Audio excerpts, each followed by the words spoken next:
Hi, thanks for joining us for the Family Plot, Gardening in the Mid-South. I'm Chris Cooper. Want to ward off evil or discover if your love will be a good partner? We'll tell you which plants you can use. Also, it's close to the end of the growing season and time to clean out the garden. That's just ahead on the Family Plot, Gardening in the Mid-South. Production funding for the Family Plot, Gardening in the Mid-South is provided by the WKNO Production Fund, the WKNO Endowment Fund, and by viewers like you. Thank you.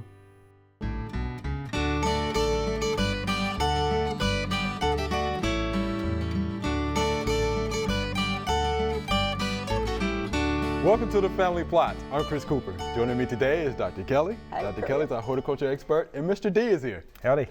All right, this is gonna be fun. Yeah, buddy. All right, this is Halloween season, Dr. Kelly. Uh-huh. Plant superstitions. Yeah. Oh, Kinda creepy. Ward off evil spirits and things like that. Yeah, we're going to talk about all that stuff. All So right, you want me to start with warding off evil? Let's start it. Okie dokie. All right, let's well, do it. According to legends and Okay. superstitions, and I want to make sure that everybody understands that this is not research-based information. Okay. This is just purely entertainment purposes That's right. only. Okay. So y'all don't, take any of this to heart, but it's just fun. It's fun. You know, right. it's fun. It's fun. And plants through the ages have really played into a lot of our religious ceremonies and rites. So there's a lot of interesting, weird stuff about plants out there. And one of the main things that plants are used for and were used for long, long ago, maybe still used today, I don't know, at this time of year when the spirits are out, Right. is to ward off evil. And of course, garlic is well known, Right, right. to take care of the vampires and I don't know, all these other demons and things that are roaming the earth. So you hang that out, around your door. And then fennel actually is another one. I didn't know that. That long ago people would put it outside their houses and would stick the seeds in the keyholes. That's how the spirits get in, it's through the keyholes. So they would stick the seed in there to keep the bad magic away and the black magic and stuff. that? And it's kind of interesting though, because now we know fennel has some really good health properties to kind of help maybe boost our immune system. So actually, we need to be eating this stuff instead of sticking it in keyholes to boost our immune system up so we can better ward off the boogers when they come. So, and there's a lot of other plants that were used, to ward off evil, but we'll move on to one that is supposed to help you determine whether your partner is worthy. Yeah, let's hear about this one. Yeah, Let's your hear about this one. romantic Right. partner. And this one in particular I think is kind of interesting because it kind of takes the negative instead of the positive. okay. So what you do, and everybody knows what basil is. Right, Very common, number one selling herb, So what you need to do, if you have a prospective romantic person that you're interested in, you need to slip him or her a sprig of basil. Ah, sprig And of if basil. it dies or wilts, that's a really good indication that they are impure. Which And- could be good or bad. Depending on what you want, right? And unworthy, Right. Unworthy. So unworthy, yeah, I like that. okay. Unworthy and All right. impure. That would be bad. So yeah, well maybe you were looking for somebody impure. So that would be a good test, if you're looking for that kind of stuff. Okay, let's talk about man. how witches are able to fly. All You right, ever yeah, let's do wonder that. that? Okay. Well, I'm gonna tell you how to do it. All right. You take some foxglove and then you get some lard, animal fat. Lard, You make a big balm out of it, like an ointment. Okay. And you rub, the witches would rub that all over them, rub it on their broomstick, and they could fly. And they can fly. Yeah, so I don't know whether I'd trust that though. Get up on the roof with my broomstick and jump off when I'm covered with lard and foxglove, which is a poison. Right, it's a so poison, right. I don't know. Set it on fire. Maybe. Yeah, maybe that would work. So when the New World was discovered, it opened up a lot of new plants for the Okay. Europeans. All right. And they didn't quite know what to make of some of these things. And see, they'd never seen potatoes. So, Irish potatoes. Okay. So, and the thing that bothered the Europeans about the Irish potatoes was that they grew underground.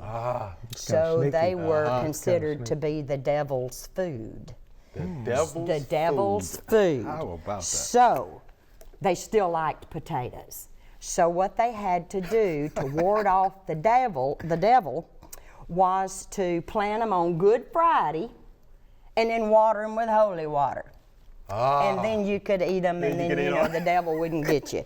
So Then you can eat them. that makes total sense to me. All right, you know? Good Friday. There you Yeah. go, Mr. D. Yep. Still has too many carbs. Yeah, exactly. Well, and there's two interesting things I really want to talk about. Okay. And one of them is pretty serious, and that was, the Salem witch trials. Back in Remember hearing about 1691, those. long time ago, and people have often wondered what in the world got into those young women, those 8 young women, that made them think that they were possessed by demons and that they had been bewitched. And so now researchers think that they have found a plausible explanation as to, what caused that. Oh, wow. And there's a fungus that can infect rye. And rye was known to be grown by the early settlers as a grain for making bread and whatever. And we know that this fungus is called ergot. And it's still around today. There are no resistant strands of rye. But to keep these spores that go through the whole process and wind up in whatever product, this causes people to have hallucinations, seizures, and to feel like stuff is crawling on their skin. So the conditions for this ergot to contaminate a rye crop is wet weather.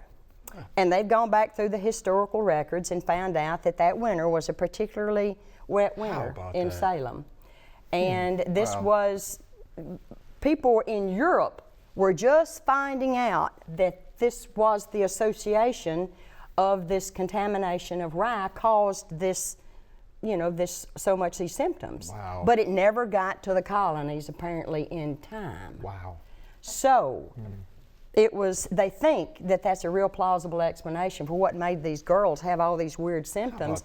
And they think that was it because it came and went so quickly, and that there was a wet winter, and the symptoms very much mimicked, the symptoms of what can happen when you eat this contaminated grain. So rye growers now prevent that very easily by just washing the grain in salt water.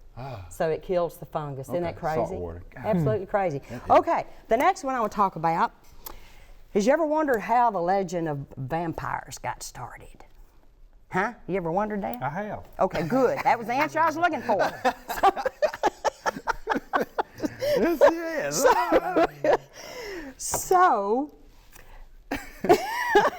the thing about it is, you have all of these symptoms of people who are supposed to be vampires. Oh, gosh. And when you go back to Eastern Europe and you think about when this kind of started, Bram Stoker's novel, Dracula, kind of brought it all to a head because he took the symptoms of a known disease that was ravaging Eastern Europe at that time. And it is a disease called pellagra. Pellagra. And it's really, really interesting because from the New World, corn. Corn was, of course, discovered with the Native Americans, and the South Americans used corn as a staple. But what they did to prevent the pellagra, which happens if you just have corn as your main diet. Niacin is not available in corn at all. So if you just live on corn, which is a big grain crop, you can develop this disease called pellagra, which is a vitamin deficiency of niacin. Well, the symptoms of pellagra are just really bizarre because it gives you this real pallor. You're sensitive to light. It makes you photosensitive. And when you get out in the light, it causes blisters. Does it make you want to bite people? It does. It does. You're right. It makes, one of the things is dementia and just dementia and aggressiveness. Being real irritable and ill, And, you know, these people would only get around at night, and they'd be real mean, and, you know, and they were real pale. And also, one of the other symptoms in dogs is called black tongue. And you can get ulcers in your mouth, and you don't want to eat because of all these ulcers, and they bleed, and then you get this crust of red, you know, blood around your mouth. So, you know, people assume, well, they've been sucking blood. And actually, one of the symptoms is you don't want to eat, but you want to suck things. And you want to eat weird food, you know, like bugs and vermin. And I mean, it's just really a bizarre disease. This is fun. Halloween stuff, huh? Yeah. Where's the Stevie Wonder music when you need it? Very superstitious. All right, thank you, Dr. Yeah. Kelly. Appreciate that.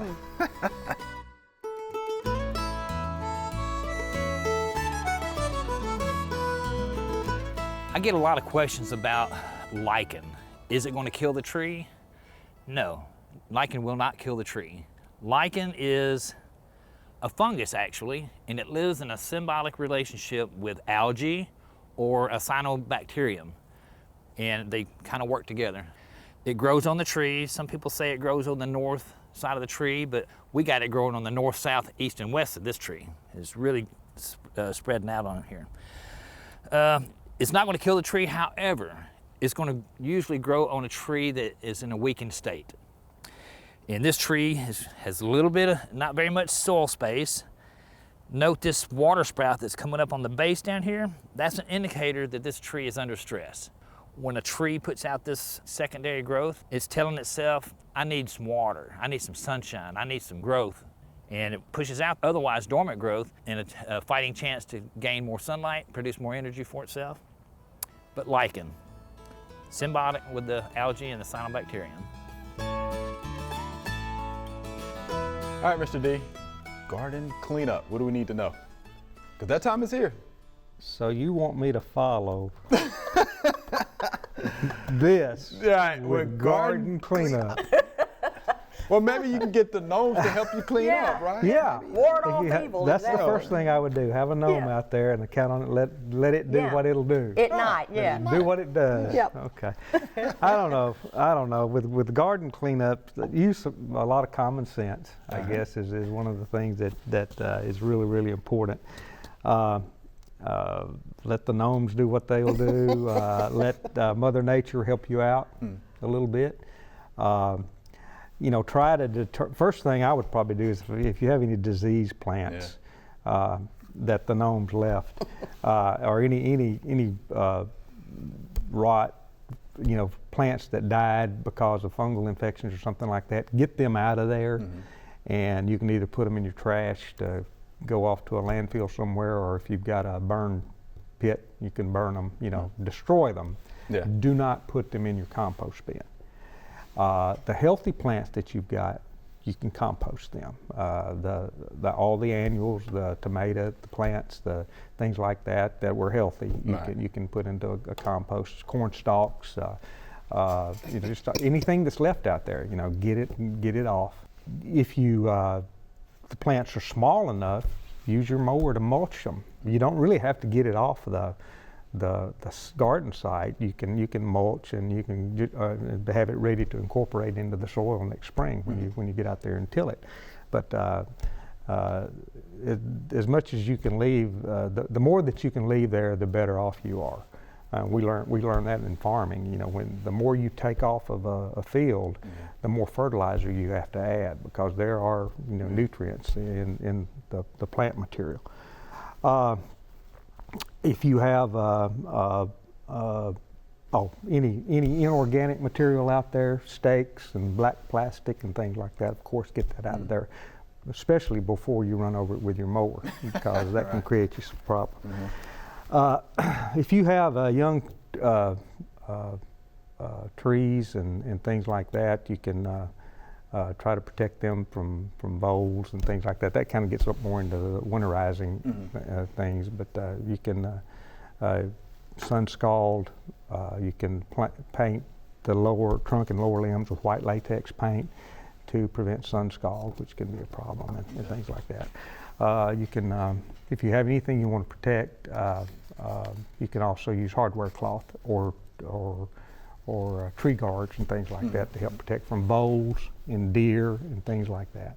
You know, it's a pretty good idea and not a bad idea to go with a cover crop too if you want to. That I mean, you're going to have a cover crop there pretty quick. Just the winter weeds are going to come on, and that's they're right. going to provide a natural cover crop for you pretty quick. But if you want to go with you know, a clover or ryegrass or something like that, that's not a bad idea to have a cover vetch is crop. what I know a lot of gardeners, the hairy vetch, and they put out as a ground cover. Okay. Yeah, yeah. But that's pretty much it. And hope Get you ready for the springtime. Of course, by all means, soil test. You know, now is a good time to add lime. You know, go ahead and get your soil tested, and if you need to add lime, now's the time to do that. I know a lot of older folks always throw their rows up in the fall. So, you know, Bed 'em mount up. their rows up. And so in the spring, which is typically can be really, really wet, they can get in there and go ahead and plant because actually what you've got is almost raised beds. Yeah. So I've heard a lot of, I mean, my parents and grandparents always did that. They'd throw their what they call throw their rows up in the fall so they could get into the garden early. Now that doesn't take care of your winter weeds and stuff, but you know, they just plant their cabbage or whatever right in amongst the, I guess, the winter weeds. Well, up on top of those rows, it dries down faster. That's right. That's exactly right. And it warms up quicker. Yep. It's a little bit Like a raised warmer. bed. So, Yeah. you know, That's right. You can get out there a little quicker So- if you do that. So how high are we talking about though, when people throw their rows up? Well, I'd say, you know, about 8 inches. Whatever, you know, when you have a little tiller with a furrow on it, a little plow on it. Right. Whatever, you know. Some people use or a middle tractors. buster. Yeah. And this is also a good time, you know, in the fall, of course, the leaves are dropping off the trees or whatever. And I used to tell folks, instead of just raking them up and put them on the curb, Yeah. run off them with the lawnmower. Mulch them up. Mulch 'em. Right. Leave them yeah, there. yeah. Leave them there. Do what nature does, but just do it a little faster. Right, because I'm surprised how many people, just bag them up and put them on the side of the road. I know. You know, on the curb. One of the best inventions they ever did was making a mulching blade on your lawnmower. It's just nutrient Yes, recycling. yeah. It just makes sense. Yeah, you know. it does. And You're putting it right back in the soil. it's neater when you're mowing your yard. You don't have to. Yeah, exactly. It's easier. You're done when you get done. Yep. All No right, Mr. D. raking. No more raking. No more raking, right. No more It's a raking. good thing. Good thing, right. Appreciate that, Mr. D. And hopefully those garden owners can help out too, right? There you are. All right. Thank you much.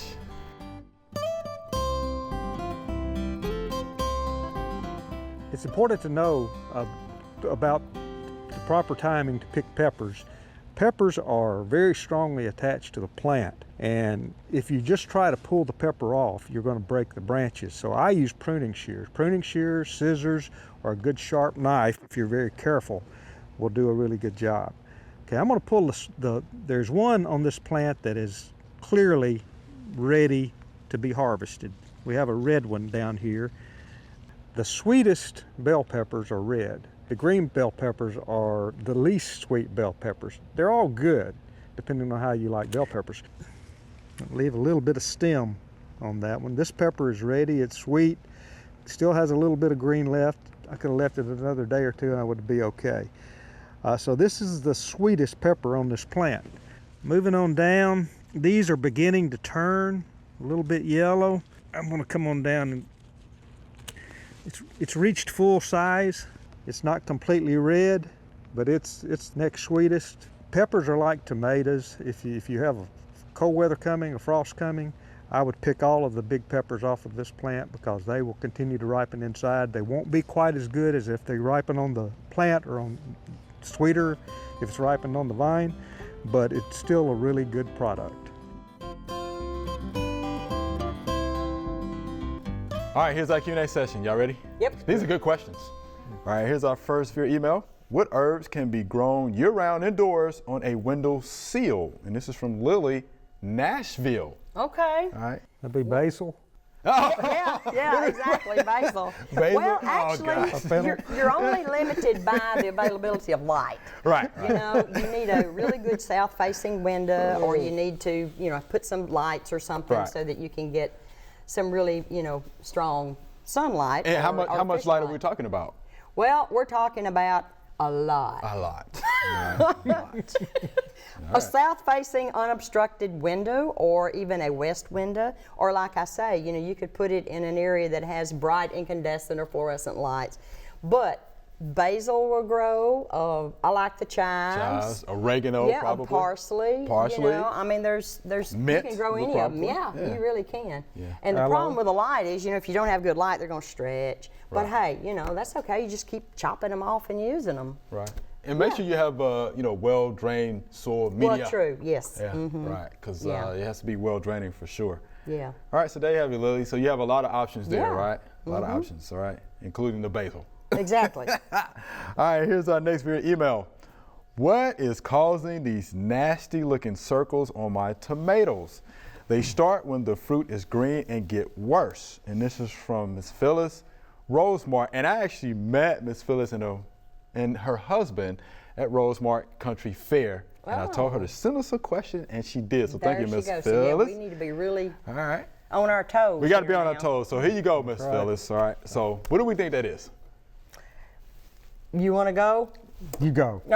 I'll back you up. All right. I'll back you up. Well, according to my research, I found there's so many things that Right. can happen with tomatoes that can go wrong. You know, even though they're the most popular probably vegetable crop we grow for Without a a home doubt, gardener, yeah. you know, there's all kind of things that can go wrong, and a lot of them we can't control. Right.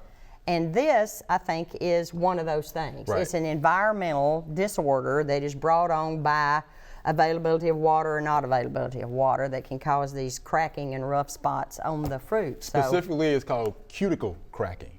Cuticle cracking. so the cuticle cracks, Mm-hmm. yes, and it makes this. But there's nothing wrong with tomato.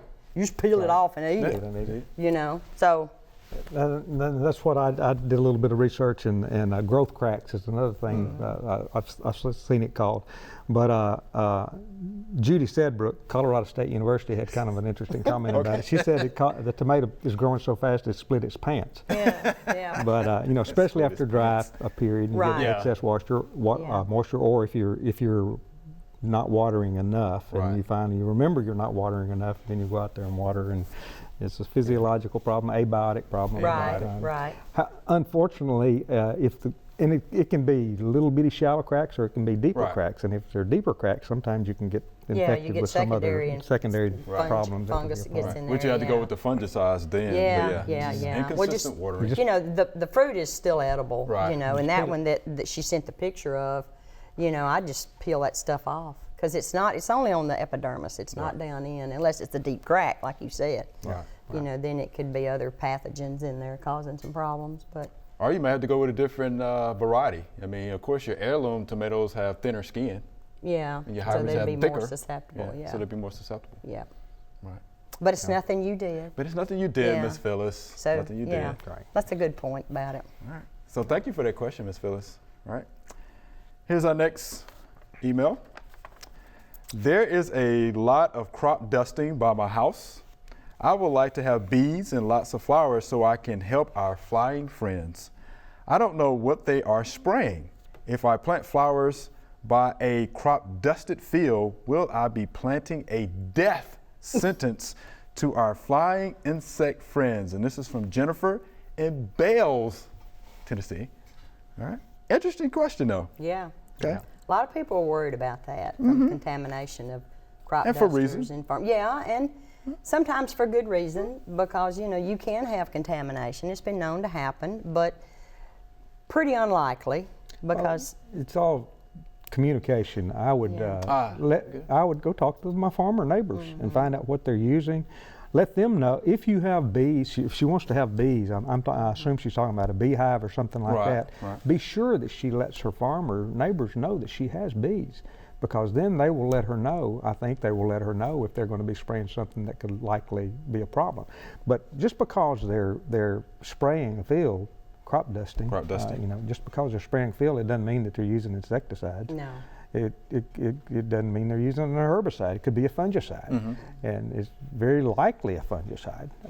There are a lot of fungicides used to prevent diseases in crops that probably wouldn't be a problem on flowers. Might even help. It'd be interesting to Prevent know what diseases. crops they're growing, where it's cotton or Yeah, that is- corn yeah. or But even- soybeans or whatever, you Right. know. Okay. But Because now they're putting defoliants on cotton. Right. So I noticed some crop planes doing the defoliant this time of year on the cotton that's That a would little be later. interesting to know yeah. that. And But- if you had drift from defoliant, that could make your plant sick, but it's Sure. not going to make the birds sick. No. You know, It'd it's be not more going to, a you know, plant problem. it could be make your But you're right. defoliate She your just flowers. needs to communicate. Communication is Yeah. very Good important. neighbors. Yeah. Good neighbors. Yeah, just Yep. talk to them, get Being to meet a good them. neighbor. Yeah. You know. Yeah, that's a good point. Yeah. All right, so there you have it, Jennifer. We appreciate the question. Yeah, talk to your neighbors. Get to know your neighbors and see what they're spraying, right? Yep. The first approach. So, Mr. D, Dr. Kelly, it's been fun. We're done. We're done. So Thank you much. we're just getting primed. We need some more questions. We are done. Thank you much. Remember, we love to hear from you. Send us an email or letter. The email address is questions@familyplotgarden.com. And the mailing address is Family Plot, 7151 Cherry Farms Road, Cordova, Tennessee, 38016. Or you can go online to familyplotgarden.com. That's all we have time for today. Thanks for joining us. Did you miss a show and want to catch up? Everything we do is online at familyplotgarden.com. Go watch what you missed. We also have several videos each week that are only available online. Go check it out. I'm Chris Cooper. Be sure to join us next week for the Family Plot, Gardening in the Mid-South. Be safe.